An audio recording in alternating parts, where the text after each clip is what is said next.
libertad de prensa, como derecho a la información. La Guardia Nacional mandó a quitar la prensa. Pone de luto al gremio periodístico. El trabajo del periodista es un trabajo de vocación. El preocupante número de periodistas que sufren agresiones violentas en la cobertura. Nosotros creemos que es una violación a la libertad de expresión. Serán sacados del aire de inmediato.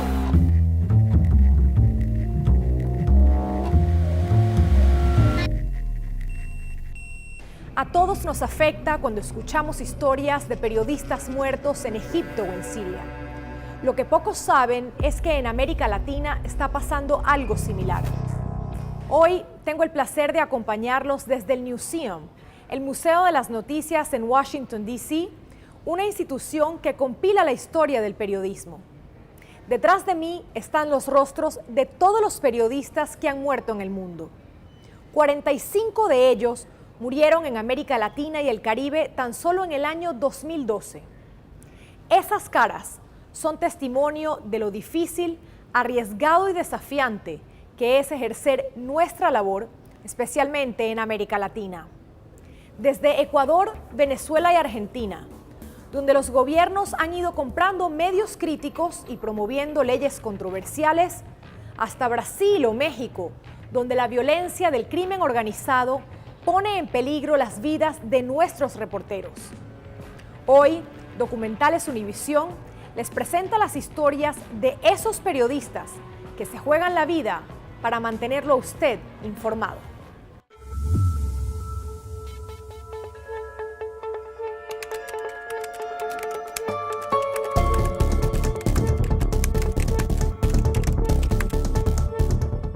Mira lo que va a hacer. La prensa corrupta ni para madurar aguacate, compañero. En Ecuador y en América Latina, lastimosamente, abunda la mala prensa. Si quieren comprar Diario Universo, lo máximo para la cangrejada o para madurar aguacate. No es para nada más. ¡Somos periodistas! En Ecuador, la libertad de expresión no existe sencillamente. Para ser periodistas, primero hay que ser buenos seres humanos. Es verdad que tú puedes decir lo que quieras del presidente, siempre y cuando nadie te escuche. Pero tan pronto empiezas a ganar audiencia, entonces es juicio, cárcel, persecución. El inefable Emilio Palacio, jefe de opinión de Diario Universo, el diario más vendido del país, abierto enemigo del gobierno. El periodista Emilio Palacio personifica el acoso del presidente Rafael Correa contra la prensa. ¿Cómo se llamaba el chiquito este? Emilio Palacio, no es una buena persona. La foto que enseñé el otro día, no es una buena persona, gente siniestra, gente odiadora. Delante de todas las cámaras de televisión. Me insultó. Y yo le contesté, no con insultos, sino con un tono muy enérgico. Hay mediocridad y hay mentirosos. Estamos de acuerdo, ¿no? ¿Verdad? Palacio fue invitado a una cadena radial del presidente sobre la libertad de expresión. Cuidado con mi familia, Emilio. Primero no tengo 4 hijos, sino 3. En eso está más perdido que pijama en Lugo. 4 millones. Pero, cuidado, se me está exagerando, compañero. Cuidado. Sáquelo a este señor. No puedo.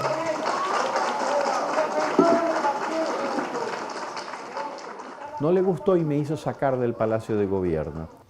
Y de la noche a la mañana me hizo una persona famosa. Palacio, un verdadero enfermo, pobrecito, ya está pena, no está. Era Emilio Palacio, el bichito, tiene la sangre negra como el tiburón. Es un psicópata este tipo, pero son los más peligrosos. Pitufo, ese es un enano, mírenlo, jajaja. El periodista luego escribió una columna de opinión en el diario El Universo sobre la supuesta revuelta policial contra Correa del 30 de septiembre de 2010. Si quieren matar al presidente, aquí está. ¡Mátenlo si le dan! ¡Mátenlo si tienen poder! ¡Mátenlo si tienen ganar! Entonces él dijo que era un intento de golpe de Estado, que lo habían secuestrado y que lo querían matar para justificar la intervención del ejército. Yo en mi artículo dije eso. Por ese artículo, Emilio Palacio fue multado y enjuiciado. Pidió 80 millones de dólares de sanción, no para el Estado, sino para el bolsillo de él, para Rafael Correa Delgado, y 3 años de cárcel. Si reconocen su error y piden disculpas al pueblo ecuatoriano, se acaba el juicio. Aunque Correa retiró la demanda, Palacio temía por su seguridad en el Ecuador y pidió asilo político a Estados Unidos para él y su familia. Ecuador es el 7º país del mundo con más periodistas exiliados, según el Comité para la Protección de Periodistas. Mi caso es uno, o quizás el más conocido, el que se hizo famoso en el mundo. Lo que la gente no sabe es que en el Ecuador esto lo sufren todos los periodistas. Periodistas como Juan Carlos Calderón, quien también fue demandado por Rafael Correa por escribir el libro Gran Hermano sobre el hermano del presidente. Pero ¿yo qué culpa tengo de tener un mal hermano? Ese libro se debió llamar no El Gran Hermano, sino El Mal Hermano. Rafael Correa no demandó a su hermano, sino que demandó a los dos autores del libro. Cuando le preguntaron al presidente ¿y por qué no demanda a su hermano?, contestó textualmente: no me da la gana. Yo soy el afectado, yo puedo decidir a quién en juicio o no. Luego Juan Carlos sale del periódico donde estaba trabajando y comienza a editar una revista que se llama Vanguardia, que publicó una serie de reportajes muy importantes. La postura es por la democracia, o sea, por una sociedad democrática. Por eso, no solo que la revista está, sino que se la juega constantemente. Vanguardia se la jugó con cada portada y su equipo pagó un alto precio. El número 2 en la revista era Iván Flores.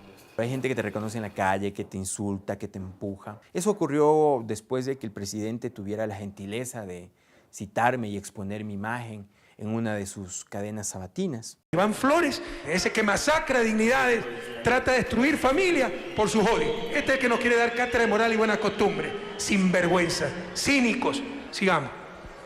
Y todos los días, los diarios publicaban porquerías. Uno aprende a tolerar ciertos insultos, aprende a entender que eso es parte de tu oficio cuando hay llamadas amenazantes. Vanguardia fue allanada 3 veces y las amenazas contra Iván se convirtieron en agresiones.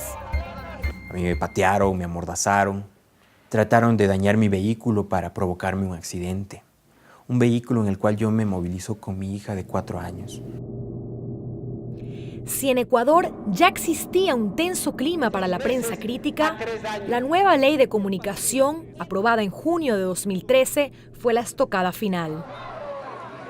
A partir de la ley, muchos medios en el Ecuador han dejado de hacer investigación periodística y han dejado de investigar los actos del gobierno.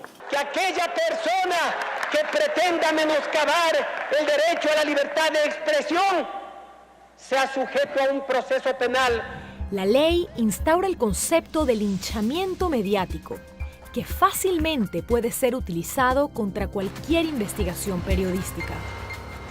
Eso es el entierro de la libertad de expresión en el Ecuador.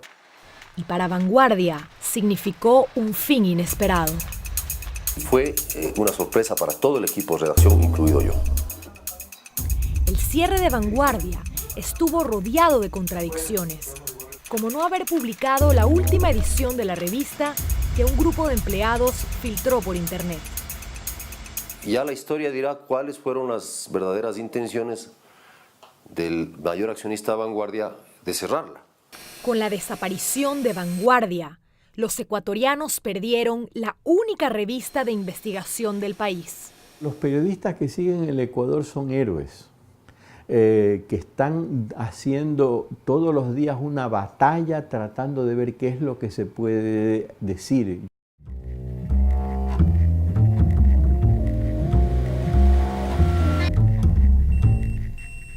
El cierre discreto de la revista Vanguardia en Ecuador es un ejemplo de cómo muchos medios desaparecen en América Latina bajo presión gubernamental.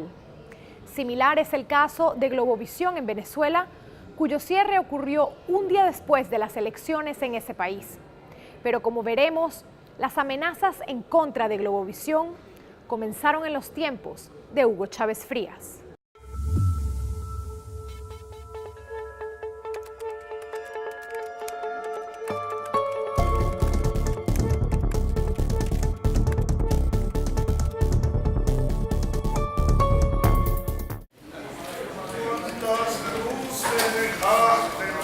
La siguiente pregunta la formula Del Valle Canelón de Globovisión. ¿Quién? Del Valle Canelón. Ah, Globovisión. ¿Cuántas preguntas tiene? Tengo 4, aprovechando que pues no es normal que todo el tiempo Bueno, estemos acá. lanza 4, yo escogeré cuáles te responden. Seguro, ¿verdad? ¿cómo no? Como el que lanza, un pitcher que lanza una bola alta, una bola baja, un strike. Yo las lanzo y usted está con todo el derecho Correcto. de responder la que quiera. ¿Cuántas van Son ya? muy limitadas las veces que desde la Presidencia de la República invitan a Globovisión. De hecho, no lo invitan nunca.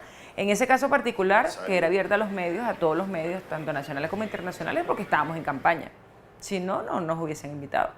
La reportera del Valle Canelón cubre el gobierno y la fuente militar en Venezuela para el canal Globovisión. Agradezco no se me acerque. Le estoy recogiendo el sonido, comandante. No se me acerque, mire, guardia. Proceda a retirar la otra. Le estoy recogiendo el sonido. Estoy cumpliendo con mi labor. Él se molesta y dice, ahí está, con el micrófono, ahí están los payasos de Globovisión. Pero hay un grupo de personas aquí también, los payasos de Globovisión. Eso es lo que hay, payasos. El coronel Benavides ahí, caminando, porque yo decía a alguien ahí, no, se pasea Benavides para allá. Le dio el sol y le dio una condecoración que es la más alta que tiene Venezuela, la Orden Libertador. Y yo siempre digo, ese sol es mío. Del Valle lleva 12 años trabajando en Globovisión, el único canal que cubría a la oposición. Globovisión, se pudiera decir, es una televisión forajida, fallida, antidemocrática, racista, que practica valores del fascismo internacional. 6 de la mañana del 14 de abril de 2013, día de las últimas elecciones presidenciales en Venezuela. La elección presidencial más importante, acababa de morir el presidente Chávez. Del Valle Canelón se preparaba para cubrir nuevamente a los militares para Globovisión. Su destino, Fuerte Tiuna, el complejo militar más importante de Venezuela, donde se encuentra la Fuerza Armada y los jefes de campaña de Nicolás Maduro. Siempre te tienen marcada, te tienen seguida, para dónde te mueves, para dónde vas. Si estás, por ejemplo, con los militares, ya tú sabes que te marcan. En el grupo de periodistas que cubre la fuente militar, ella es la única de un medio no alineado con el gobierno. Aproximadamente el 56% de las cadenas de televisión en Venezuela son del Estado. Orgulloso, defiendan la soberanía de este país. No te permiten que el general te conteste una pregunta, por ejemplo, y vaya en vivo primero con Globovisión, ni pensarlo. Pero la señorita me dijo de 6:30 a 7. Bueno, pero vamos a declararte aquí. Así, por favor. Es muy difícil, o sea, cumplir la labor en esas condiciones, pero uno termina, pues, acostumbrándose, quizás amoldándose a esa manera de hacer periodismo. Del Valle, los soldados y ministros estaban resguardados en el complejo militar. Mientras en las calles, el ajustado resultado electoral había desembocado en una ola de violencia.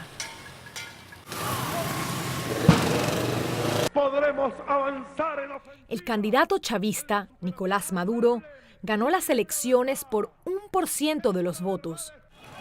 Fue la elección más controvertida de la historia de Venezuela. La mañana después de las elecciones, el canal Globovisión fue vendido a un grupo de empresarios cercano al gobierno. Son 10 años de Globovisión resistiendo presiones, procesos judiciales, multa. Los nuevos dueños no escondieron el nuevo rumbo editorial de Globovisión. Un mes después de comprar el canal, fueron invitados a una reunión con las más altas esferas del gobierno. Ustedes saben las razones por las cuales Globovisión no venía a este palacio. Eso no va a volver a pasar en Globovisión.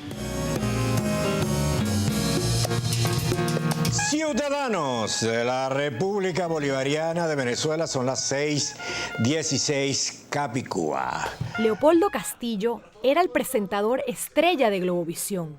Fue elegido para dirigir el canal después de la venta. Están comprando una marca y esa marca es Globovisión. Y si quieren mantenerla, pues requieren de todos nosotros. Pero muchos periodistas críticos fueron desapareciendo de la pantalla de Globovisión. A mí se me despide por contravenir la línea editorial del canal. Me enteré que había una línea editorial. Y me voy sin ninguna tristeza en el alma, ni ningún sabor amargo en mi boca. Castillo renunció a los pocos meses. Hasta la fecha, Del Valle Canelón sigue como reportera del canal. Globovisión amaneció con una nueva realidad que otros periodistas han vivido durante 14 años. Éxito 99.9 FM desde Caracas para Barquisimeto, Maracaibo. Nelson Bocaranda no está en Caracas. Estoy haciendo la radio a distancia y por lo menos pareciera que uno estuviera allá. Este periodista tuvo que esconder su exilio temporal y hacer su programa desde Estados Unidos para no perjudicar a la radio donde trabaja. Tienen 14 años detrás mío para ver cómo me friegan, ¿entiendes? Bocaranda decidió salir de Venezuela por el tenso clima después de las elecciones. Un señor que dice ser periodista. Yo publiqué un Twitter diciendo que había en un centro, estaban guardando urnas electorales. Esta crápula coloca crápula humana. Me quieren trancar cuentas, propiedades y todo. Congelarle sus cuentas. Y que estaban como locos, estaban desesperados, podían venir con algo peor. Él sabía que estaba cometiendo un delito y lo borró. Hoy en día, depende de la red social para hacer periodismo. Televisión hice hasta hace 3 años, exacto, porque me estuvieron pagando los últimos 4 para que no saliera al aire por temor al gobierno. Pero ahora, con más de 1,5 millones de seguidores, el gobierno también le teme a sus tweets. La investigación que hicieron era que 6.000 personas habían retuiteado y que eso había provocado una reacción de violencia en el país. Bocaranda no pudo regresar a Venezuela durante varios meses. Son trabas por todos lados, es decir, es un cerco peligroso. Nosotros vivimos como que estuviéramos un periodismo de guerra. O sea, te tienes que cuidar de estar trabajando. Y gústele o no le guste al gobierno, desde el presidente Obama hasta la señora Kirchner, allá abajo, en este continente, tienen que aceptar la libertad de expresión.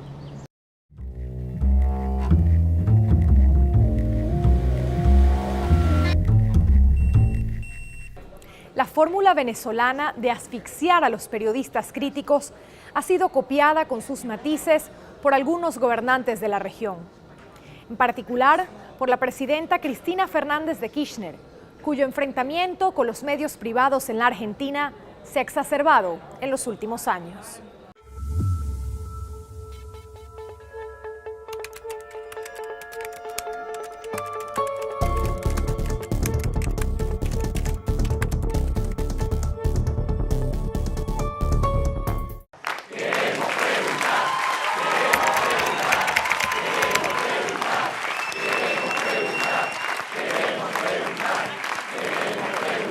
La presidenta no ha dado una sola conferencia de prensa entendida como se entiende en el primer mundo, ¿no? Desde ya creo que todos los presentes acá están celebrando esta conferencia de prensa.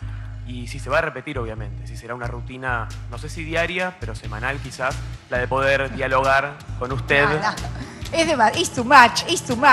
En Argentina, Por favor, un poco más de profesionalismo. Ya pregunté y le estoy respondiendo. una pregunta o una página de diario provoca la ira del gobierno de Cristina Fernández de Kirchner. 365 tapas de diario en contra. Una cadena oficial de la presidenta me acusó de cosas gravísimas. Me han pegado en la calle militantes del gobierno.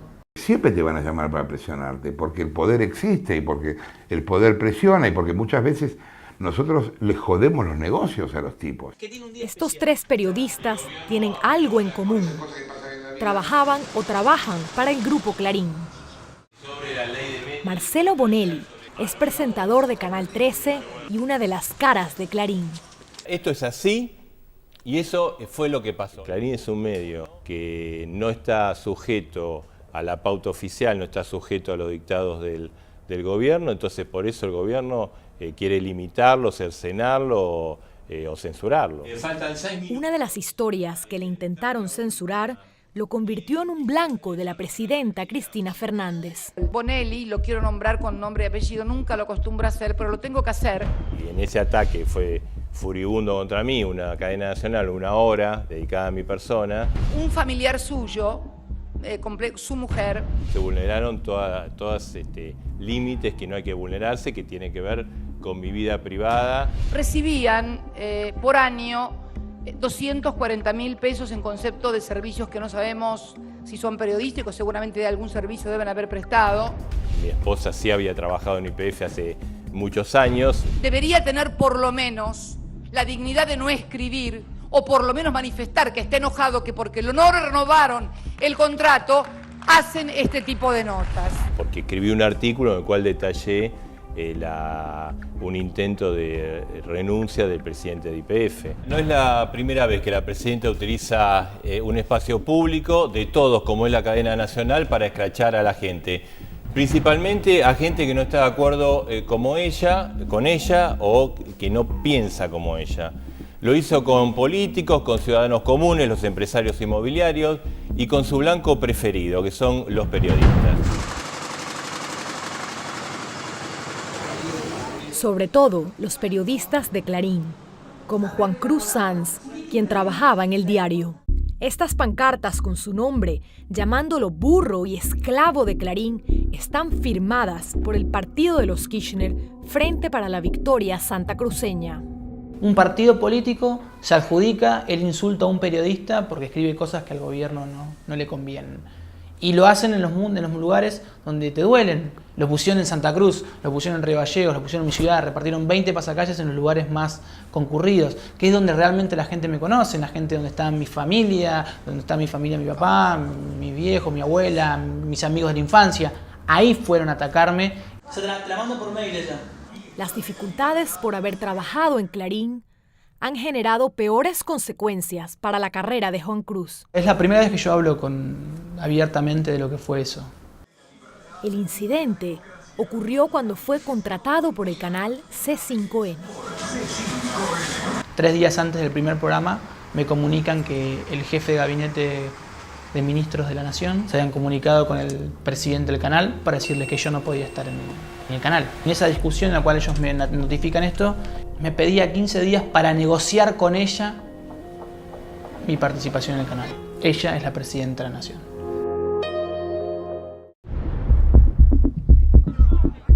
La intromisión del gobierno a veces sobrepasa las fronteras argentinas, como le ocurrió al periodista Jorge Lanata en uno de sus últimos viajes de Buenos Aires a Venezuela.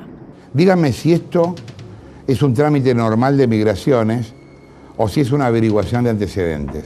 Esta es la primera imagen que recuperamos de nuestra llegada al aeropuerto de Maiquetía, en Caracas. Llegué a Venezuela, estaban esperando tipos de servicio de inteligencia. Me apartaron de la delegación del avión y tal, y me llevaron a interrogar. Y entonces averigüé durante esos días en Caracas por qué me habían estado esperando, porque nadie sabía que yo iba. Y encontré un documento interno del SEBIN explicando que yo viajaba, a donde el Ministerio de Defensa de acá les decía que yo viajaba. Mostré ese documento en la televisión y a ellos esto les ofendió muchísimo y detuvieron a todo el equipo, no solo a mí, éramos 8 personas. ¿Lo está grabando eso? Para. Sí.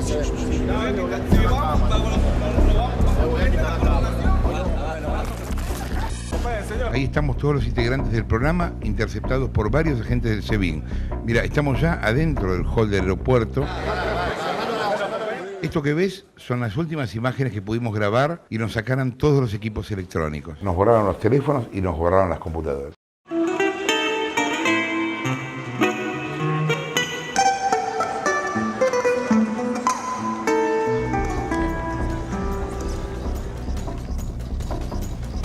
Los argentinos han quedado en medio de la batalla entre el gobierno y el Grupo Clarín.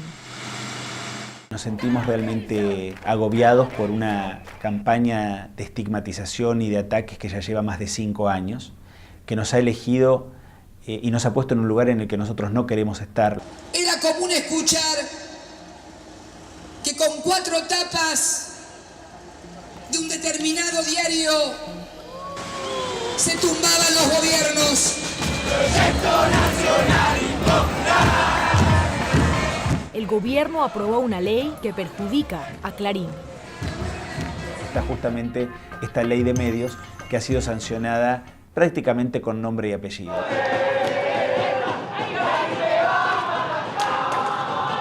Ese nombre es Grupo Clarín.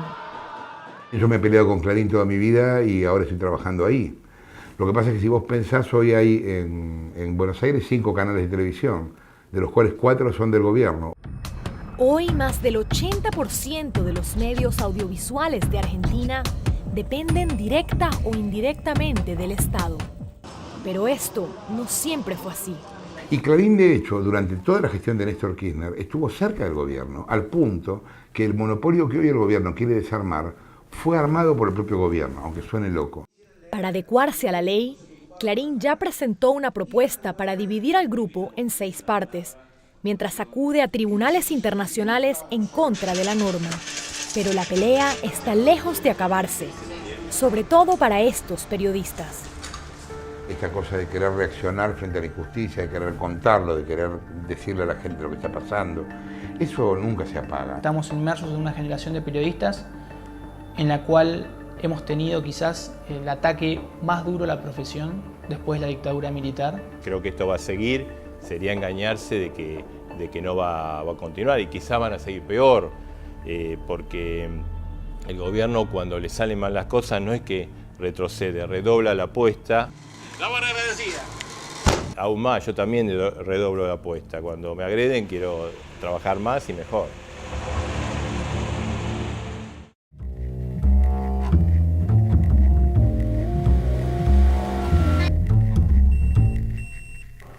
Cuba es el origen del patrón en contra de los medios independientes. Pero ni siquiera la dictadura ha podido frenar la penetración de las redes sociales y el surgimiento de blogueros disidentes como Yoani Sánchez.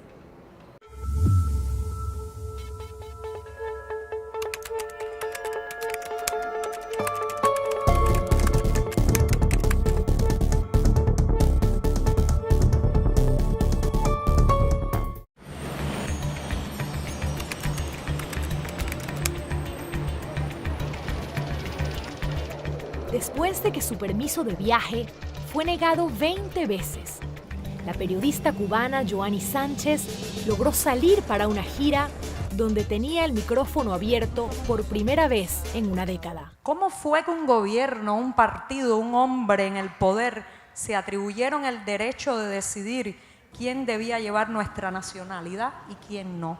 Línea de teléfono intervenida, familia amenazada, detenciones arbitrarias. Nos pasa mucho. Lo que pasa es que en lugar de concentrarnos en lo que nos pasa, estamos tratando de narrar lo que les pasa a otros, ¿no? Pero en este intento hay cosas que no puede ignorar. Por ejemplo, he sufrido arrestos, he sufrido golpes y eso no me ha dolido tanto, dolido en el mejor sentido de la palabra. Pero la última vez que estuve detenida, cuando un oficial de la seguridad del Estado me dijo, tu hijo monta bicicleta, que tenga cuidado, ¿no? Eso me llegó al alma, ¿eh? Cuba está entre los 10 países del mundo con más censura, de acuerdo con el Comité para la Protección de Periodistas. Yo creo que ya eso ni se discute. Cada vez hay más consenso que vivimos bajo una dictadura. Si el bienestar económico de Cuba depende tanto del turista capitalista, del inversionista capitalista, la frase de Cuba hoy es socialismo o muerte o capitalismo o muerte. No, es socialismo o muerte. ¿Por qué no hay libertad? Porque el gobierno mismo se comporta como ese señor feudal que determina desde la educación que reciben tus hijos hasta si se abre la muralla insular o no para que tú salgas. Es triste y yo creo que desde acá afuera se siente más, ¿no? Pero a la distancia, el país que la vio nacer luce diferente. Pues he aprendido de Cuba, increíble, ¿eh? Fuera de las fronteras nacionales, venir a descubrir tu propio país, yo creo que es una gran experiencia. He aprendido de los cubanos fuera, he aprendido a mirar la isla en la distancia, que siempre puede ser muy positivo para analizar lo que pasa, y me ha parecido tan absurdo, incluso desde lejos. En todas las ciudades que visitó, en Miami fue recibida por una comunidad dividida respecto a ella. Que he encontrado una comunidad de cubanos muy plurales, muy diversas, respetuosos, con mucha solidaridad. Me ha sorprendido la madurez del exilio, ¿eh? Ha tenido mucho impacto aquí en Miami, ha unido a los cubanos aquí y yo soy partidario de ella. Eso está quizás un poco dudoso, eso es un motivo de especulación. No sé realmente en lo que anda ella.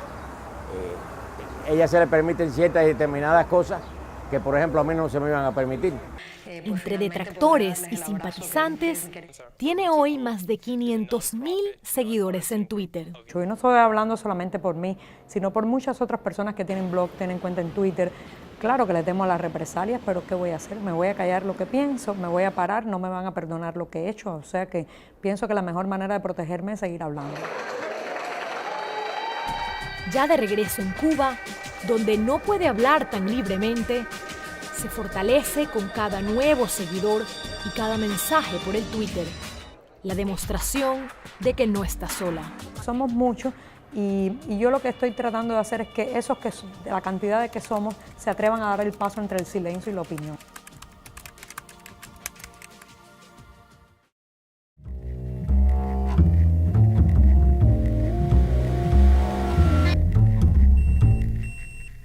Hasta ahora, la presión en contra de los periodistas críticos ha venido de parte de las autoridades. Pero hay otros países, como Honduras, Guatemala, Colombia, Brasil o México, donde los ataques vienen de parte del crimen organizado y donde el solo hecho de salir a la calle a ejercer periodismo puede significar la vida.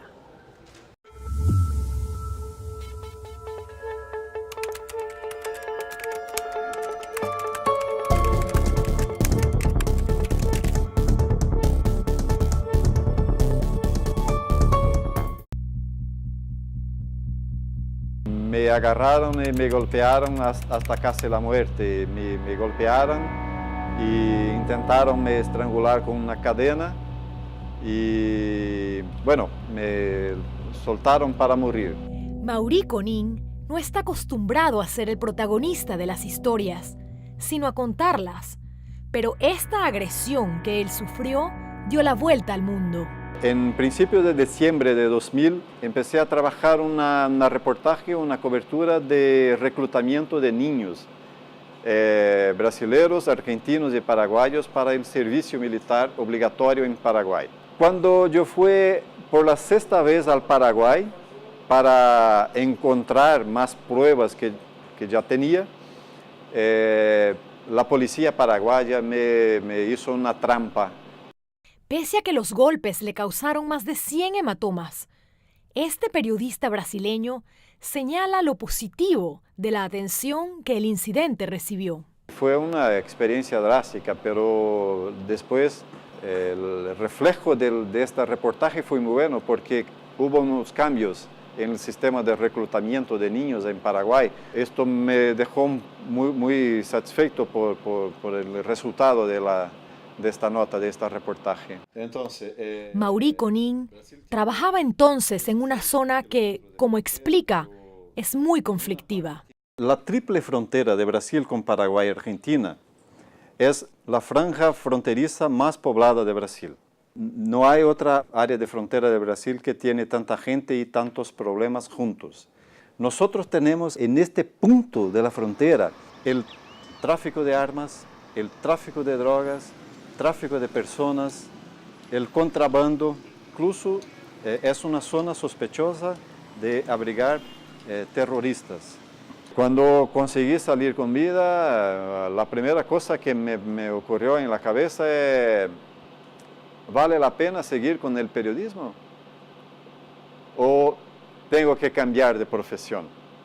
Más de una década después, el trabajo de Conin ha sido reconocido con más de 20 premios periodísticos nacionales e internacionales. Maurí es un reporter, pero es un reporter especial. Es muy bueno para captar la información sin perder la humanidad de la historia. 20 minutos en las favelas de Curitiba con Maurí y su fotógrafo habitual, Alvari Rosa, son suficientes para comprobarlo. Mi menino está desaparecido. Una mujer se acercó de nosotros con una foto de su hijo y le dijo que su hijo estaba hacía 2 días desaparecido y la policía no le dio mucha importancia al tema. Y como suele acontecer en estos casos, la prensa es así como una última salvación, una última esperanza para la gente. Le gusta estar en la calle, le gusta captar historias, le gusta pensar las historias, le gusta oír la gente, porque la gente es muy común que venga al periódico, ¿dónde está Maurí? Quiero hablar con él. Sin embargo, la labor de Maurí ha vuelto a chocar con serias amenazas de muerte, nuevamente por parte de la policía. Sí, fue ahora muy reciente, en 2012, cuando coordiné un equipo de periodismo que reveló corrupção na polícia do estado de Paraná, em Brasil.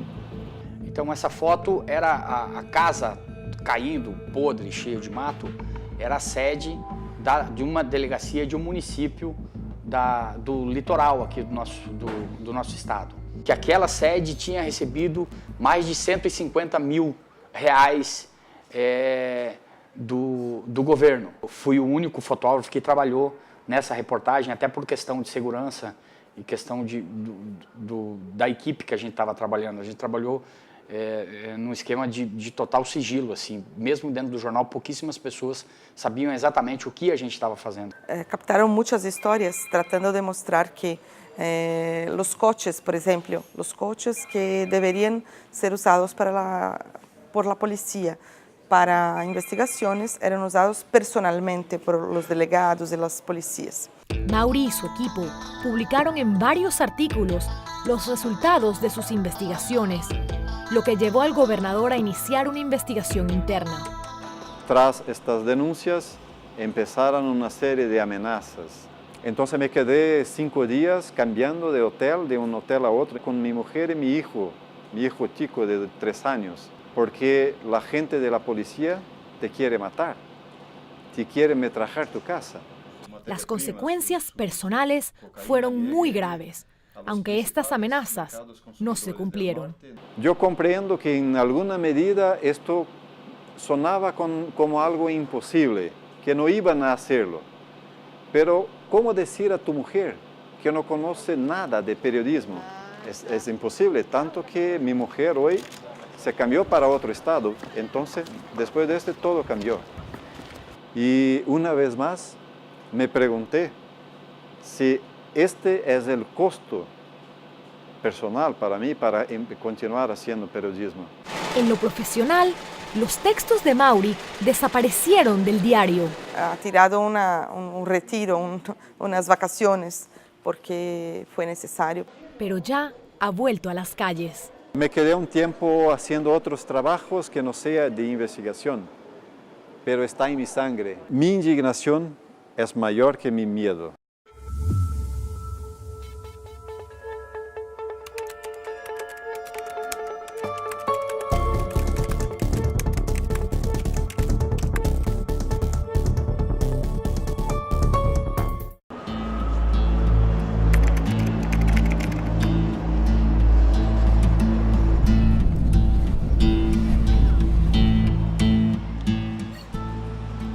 Guardar silencio, en mi caso, es un acto de cobardía, de complicidad y de muerte.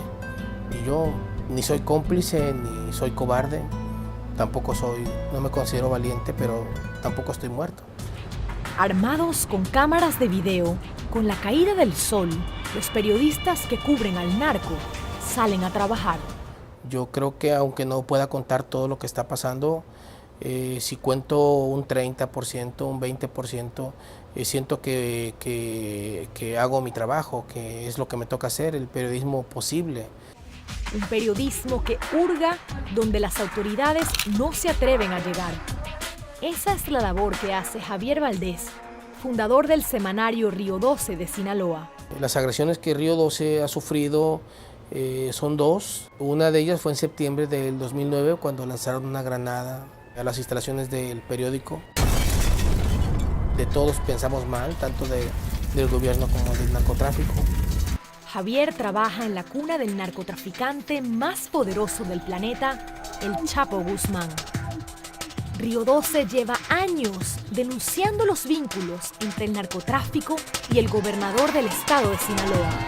Es muy frustrante denunciar a un político corrupto con nexos con el narcotráfico y que no pase nada. Buenas tardes. En lugar de pensar en publicar, en escribir, ahora pensamos en no publicar para seguir vivo, ¿no?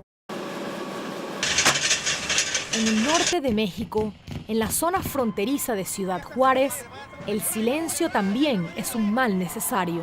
Nosotros manejamos el filo de la navaja.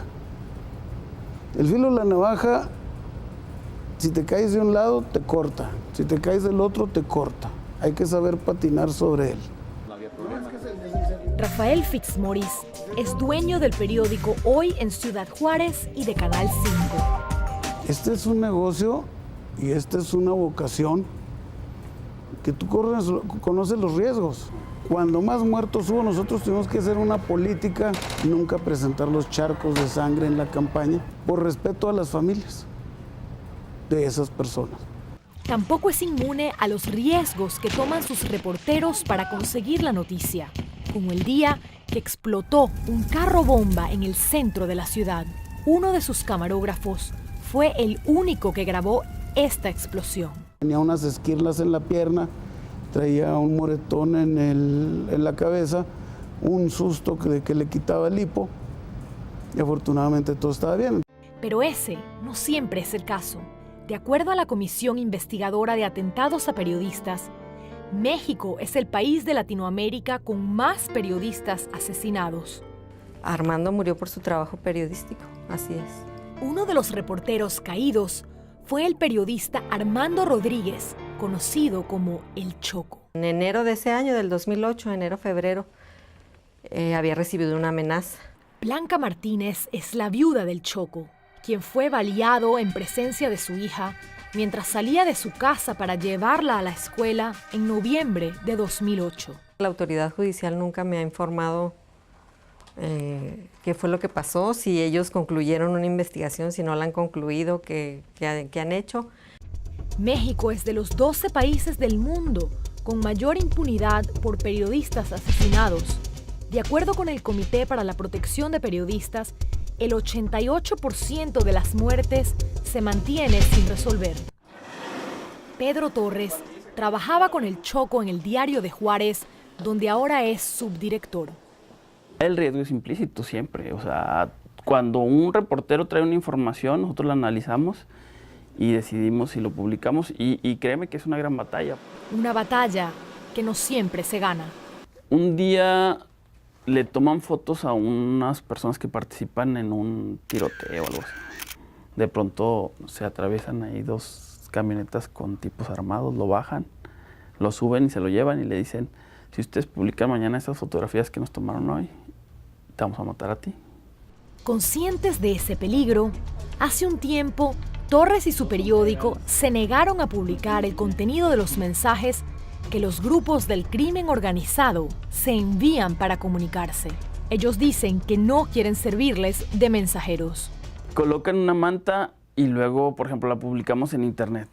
Hay la reacción del grupo contrario que dice que la quitemos.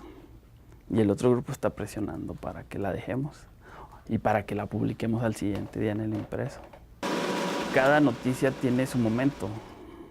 Y ese momento, esas circunstancias son las que te dicen si lo puedes publicar o no, qué tan grave es el riesgo, qué tan bajo es el riesgo. Pero el escritorio vacío de su compañero es un recordatorio constante de que ningún riesgo es bajo para los periodistas en México. Sobre todo después de que matan a Armando Rodríguez, nosotros nos empezamos a tomar las amenazas con mayor seriedad. Sí, era un apasionado de su trabajo. Y él sí entendía que había como a veces que cuidar cosas porque podía estar en peligro su vida. De hecho, comentábamos algunas veces, pues una nota no vale una vida, ¿verdad? A kilómetros de distancia, Javier Valdés se hace la misma pregunta todos los días. La respuesta es siempre igual. Creo que el solo hecho de escribir es un acto de esperanza, ¿no? De contar estas historias es pensar que esto puede cambiar, es una forma de apedrear las estrellas asumiendo que no las vas a tumbar.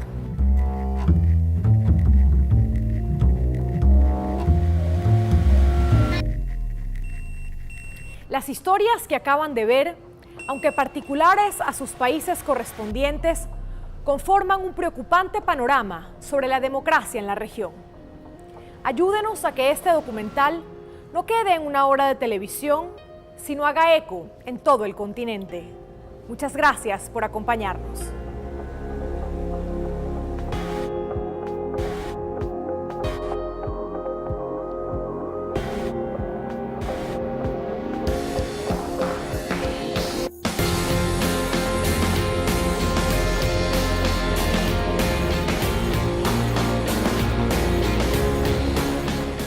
democracia, o sea, por una sociedad democrática. Por eso, no solo que la revista está, sino que se la juega constantemente. Vanguardia se la jugó con cada portada y su equipo pagó un alto precio. El número 2 en la revista era Iván Flores. Hay gente que te reconoce en la calle, que te insulta, que te empuja. Eso ocurrió después de que el presidente tuviera la gentileza de citarme y exponer mi imagen en una de sus cadenas sabatinas. Iván Flores, ese que masacra dignidades, trata de destruir familias por sus odios. Este es el que nos quiere dar cátedra de moral y buena costumbre. Sinvergüenza, cínicos. Sigamos. Y todos los días, los diarios publicaban porquerías. Uno aprende a tolerar ciertos insultos, aprende a entender que eso es parte de tu oficio cuando hay llamadas amenazantes. Vanguardia fue allanada 3 veces y las amenazas contra Iván se convirtieron en agresiones. A mí me patearon, me amordazaron, trataron de dañar mi vehículo para provocarme un accidente. Un vehículo en el cual yo me movilizo con mi hija de 4 años. Si en Ecuador ya existía un tenso clima para la prensa crítica, la nueva ley de comunicación, aprobada en junio de 2013, fue la estocada final. A partir de la ley, muchos medios...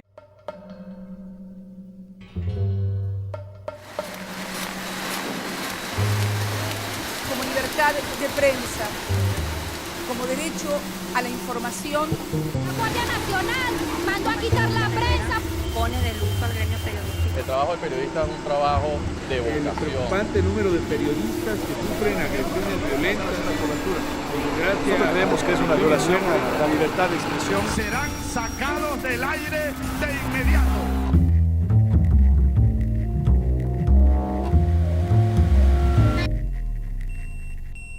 A todos nos afecta cuando escuchamos historias de periodistas muertos en Egipto o en Siria. Lo que pocos saben es que en América Latina está pasando algo similar. Hoy tengo el placer de acompañarlos desde el Newseum, el Museo de las Noticias en Washington, D.C., una institución que compila la historia del periodismo. Detrás de mí están los rostros de todos los periodistas que han muerto en el mundo. 45 de ellos murieron en América Latina y el Caribe tan solo en el año 2012. Esas caras son testimonio de lo difícil, arriesgado y desafiante que es ejercer nuestra labor, especialmente en América Latina. Desde Ecuador, Venezuela y Argentina, donde los gobiernos han ido comprando medios críticos y promoviendo leyes controversiales, hasta Brasil o México, donde la violencia del crimen organizado pone en peligro las vidas de nuestros reporteros. Hoy, Documentales Univisión les presenta las historias de esos periodistas que se juegan la vida para mantenerlo a usted informado.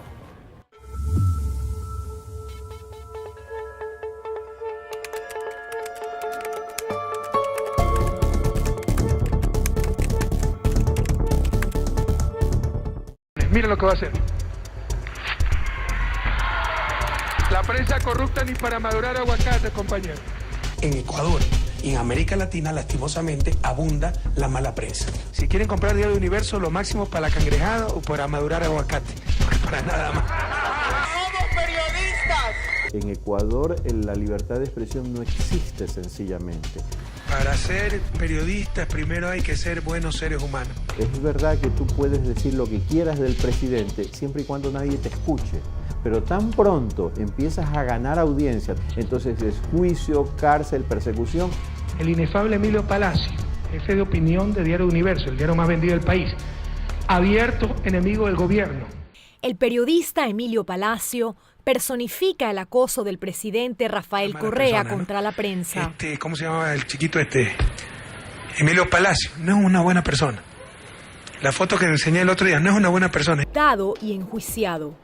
Pidió 80 millones de dólares de sanción, no para el Estado, sino para el bolsillo de él, para Rafael Correa Delgado, y 3 años de cárcel. Si reconocen su error y piden disculpas al pueblo ecuatoriano, se acaba el juicio. Aunque Correa retiró la demanda, Palacio temía por su seguridad en el Ecuador y pidió asilo político a Estados Unidos para él y su familia. Ecuador es el 7º país del mundo con más periodistas exiliados, según el Comité para la Protección de Periodistas. Mi caso es uno, o quizás el más conocido, el que se hizo famoso en el mundo. Lo que la gente no sabe es que en el Ecuador esto lo sufren todos los periodistas.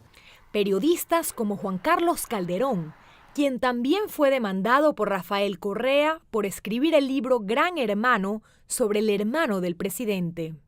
¿Yo qué culpa tengo de tener un mal hermano? Ese libro se debió llamar no El Gran Hermano, sino El Mal Hermano. Rafael Correa no demandó a su hermano, sino que demandó a los dos autores del libro. Cuando le preguntaron al presidente, ¿y por qué no demanda a su hermano?, contestó textualmente: no me da la gana. Pero yo soy el afectado, yo puedo decidir a quién en juicio o no. Luego Juan Carlos sale del periódico donde estaba trabajando y comienza a editar una revista que se llama Vanguardia, que publicó una serie de reportajes muy importantes. Y la postura es por la democracia. Gente siniestra, gente odiadora. Delante de todas las cámaras de televisión. Me insultó. Y yo le contesté, no con insultos, sino con un tono muy enérgico. Hay mediocridad y hay mentirosos. Estamos de acuerdo, ¿no? ¿Verdad? Palacio fue invitado a una cadena radial del presidente sobre la libertad de expresión. Cuidado con mi familia, Emilio. Primero no tengo 4 hijos, sino 3. En eso está más perdido que pijama en lunes. 4 millones. Pero, cuidado, se me está exagerando, compañero. Cuidado. Sáquelo a este señor. No puedo.